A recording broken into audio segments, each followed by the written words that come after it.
கரடி காரி துப்பிய கதை. 23ஆம் புலிகேசில் பார்த்தீங்கன்னா காமெடியில் வடிவேலு மேலே கரடி காரி துப்பிடும். ஆனால் இப்போது பார்த்தீங்கன்னா ஒருத்தர்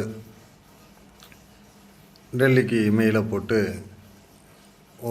சார் வராரு, சாருக்கு பாதுகாப்பு வேணும் அப்படின்ட்டு இருக்காங்க. உடனே அவங்களும் டெல்லியிலையும் விசாரித்து பார்த்தா இந்த மாதிரிங்க கரூர் அப்படின்னு கதையெல்லாம் சொல்லியிருக்காங்க.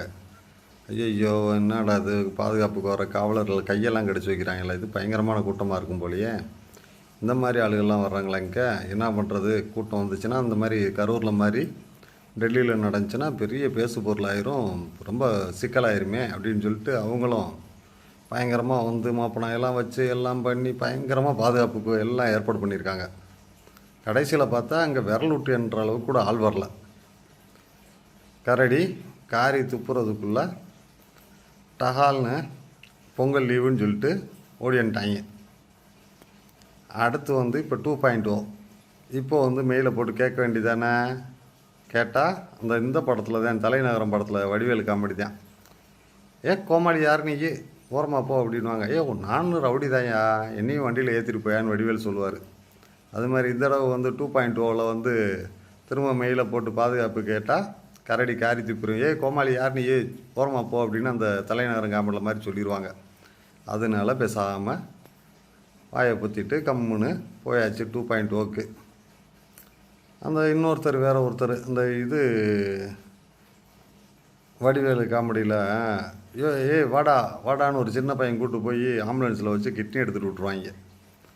அந்த கதையாக பஸ்ஸு ஃப்ரீ தரோம், அதை தர்றோம், இதை தரோம் அப்படின்னு சொல்லிட்டு மக்களே வாருங்கள் வாருங்கள் அப்படின்னு சொல்லிட்டு அவர் பாட்டுக்கு வாக்குறுதின்ற பேரில் ஒன்று வாசி விட்டுட்டு போகிறாரு. நம்மளை பொறுத்தளவுக்கு மக்கள் தமிழக மக்கள் மாக்கள் அல்ல. தமிழக மக்கள் ஏற்கனவே ஆளும் திறன் அப்படின்னு சொன்னால், ஏற்கனவே ஆளும் திறன் கொண்டவரை வந்து 4.5 வருஷம் பார்த்து ஆளா துயரில் வந்து குடும்பம் இருக்குன்னு சொல்லி சொல்லுவாங்க ஒரு சில துக்கம் நடந்த இடத்துலலாம். அது மாதிரி மீளா துயரில் வந்து தமிழக மக்கள் இருந்துகிட்டு இருக்காங்க. இன்னும் மறக்காமல் அவங்கள வந்து நலத்திட்டம் அதை சொல்லி இதை சொல்லி வாருங்கள்னா தமிழக மக்கள் மாக்கள் அல்ல, மக்கள் நல்ல புத்திசாலிகள். யார் என்ன சொன்னாலும் கண்ணை மூடிட்டு நம்புகிற அளவுக்கு மக்கள் கேனத்தனமாக அவங்கன்னா மக்கள் இல்லை, தமிழக மக்கள் புத்திசாலிகள். எல்லாரை பற்றியும் எல்லா மக்களுக்கும் ஆளுந்திறமையெல்லாம் அருமையாக தமிழ்நாடு இல்லை இந்தியாவுக்குள்ள